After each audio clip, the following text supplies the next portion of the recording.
All right, so today we're diving into something a little different. We're going to be looking at flirting. And we're dissecting a blog post with the very intriguing title, How to Get Her to Start Flirting with You. Say these lines to women. Mm. And, right off the bat, I think it's important to say we're not necessarily endorsing everything in this post like we always do. We just want to break down the ideas and see what we can learn.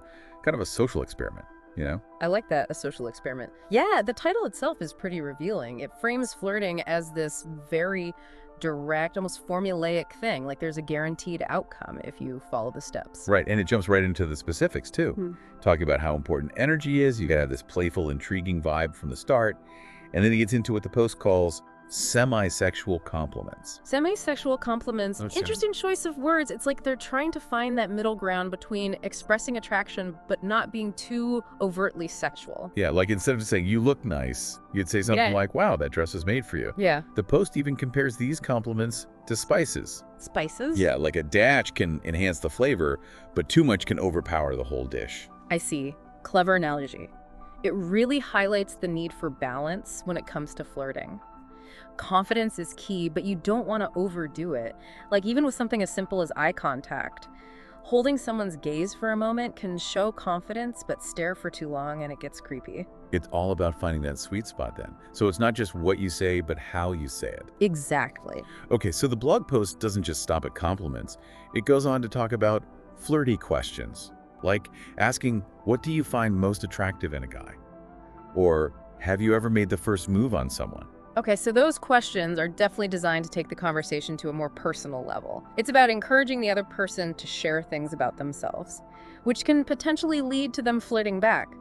But there's a fine line between playful curiosity and straight-up interrogation. Right, I can see how those questions could backfire if they're not delivered in the right way. Yeah, imagine being bombarded with those kinds of questions one after another. It wouldn't feel very playful, would it? Not at all. So how do you avoid that interrogation vibe? I think it's all about framing and delivery. Like instead of just bluntly asking, what's the craziest thing you've ever done on a date? You could say something like, have you ever had any really memorable dates, good or bad? You're still inviting them to share a story, but it feels less like you're digging for information. That's a good point. Now, the blog post also talks about what to do if someone calls you out on your flirty questions. Like if you ask something bold and they say, why are you asking me that? Ooh, that's interesting because there's definitely a power dynamic at play in that situation. The person asking the question is kind of setting the agenda, and the other person might feel put on the spot. Yeah, the blog's advice is to own the question and not back down. But I could see how that could make things even more awkward. It really depends on the context. If the other person seems genuinely uncomfortable, then yeah, doubling down might not be the best move. Sometimes a little vulnerability can be disarming. Like you could say something like, to be honest, I'm a bit nervous and trying to find interesting things to talk about. It acknowledges the awkwardness and kind of evens the playing field. I like that. It feels more authentic and less like you're following a script. Oh. Okay, ready for the next tactic. The blog calls it playful misinterpretation. Playful misinterpretation, huh? Mhm. So basically turning a potentially awkward comment into a flirtatious opportunity. Exactly. They give the example of someone saying, that's a terrible shirt you're wearing. And you respond with something like, wow, we've just met and you're already trying to get me out of my clothes. Yeah. At least take me out to dinner first. Okay, so using humor to diffuse a situation and inject some flirtation. But again, it's all about making sure the humor lands well and doesn't come across as forced. Right. You got to read the room and make sure the other person's on the same wavelength. Exactly. If they don't find it funny, then it's just going to backfire. So the blog also talks about building momentum through teasing and callbacks. It's about creating a sense of connection and shared history. Right. But that usually requires more than just one interaction. Exactly. It's about nurturing a connection over time, like referencing past conversations, inside jokes, things like that. It actually taps into something called the mere exposure effect. The mere exposure effect. Yeah, basically, the more we encounter something, the more likely we are to develop positive feelings towards it. Interesting. So by referencing things from the past, you're creating a shared narrative, a sense of intimacy. Like you're building a connection brick by brick. Exactly. Now, the blog also mentions handling hesitation. emphasizing the importance of staying calm and respecting boundaries. Which is absolutely crucial. Flirting should always be a mutually enjoyable experience. Any sign of hesitation should be a clear signal to slow down or change course. So it's not about pushing forward no matter what. It's about creating a space where everyone feels comfortable and excited to engage. Yeah. Okay, so the blog concludes by talking about escalation. The idea that once you've established a playful connection, you can deepen the intimacy. Through more personal compliments, maybe introducing touch with caution, and generally moving towards a more romantic vibe. Okay, this is where things can get tricky. Escalation should always be gradual, consensual, and you always have to be aware of the other person's comfort level. It's like navigating a winding road. You gotta pay attention to the signs, adjust your speed, make sure your passenger is enjoying the ride. I love that analogy. It perfectly captures the need for presence and responsiveness throughout the interaction. So we've covered a lot of ground already, from creating the right energy to navigating escalation. It's fascinating to see how these seemingly simple tactics are actually quite nuanced. It is, and while this blog post offers a very formulaic approach to flirting, it does raise some interesting points about the dynamics of attraction and communication. Right, it's like we've opened this Pandora's box, and now we have to sift through everything and figure out what's truly valuable. Exactly, and that's what makes this deep dive so interesting. We're not just summarizing a blog post, we're exploring the complexities of human connection.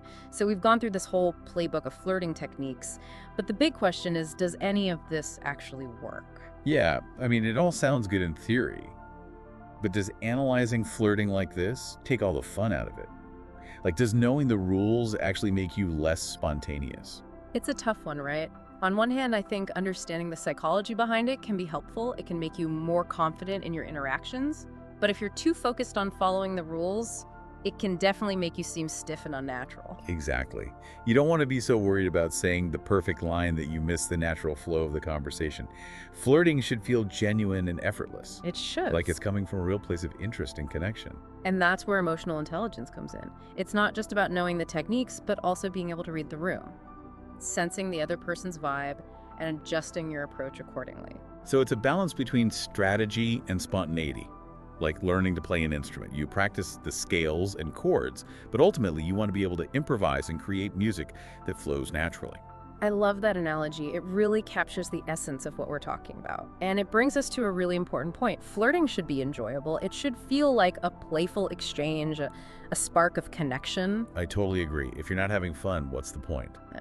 And this blog post, while it has some interesting tips, it does seem to frame flirting as a sort of game. A game with winners and losers. Yeah, exactly. And I wonder if that approach might actually create more pressure than pleasure. It's true. That gamification of flirting can be a double-edged sword. On one hand, it can make the whole experience feel more exciting, like you're trying to solve a puzzle or something. But on the other hand, it can also lead to a focus on winning, rather than building a genuine connection. Right, because if you're too focused on getting the other person to flirt back, you might miss out on the actual interaction.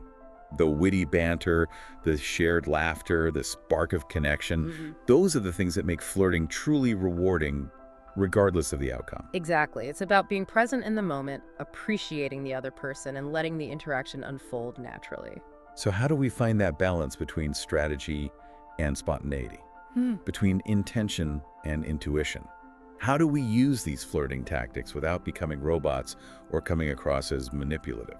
I think it starts with self-awareness. Asking yourself, what are my strengths and weaknesses when it comes to communication?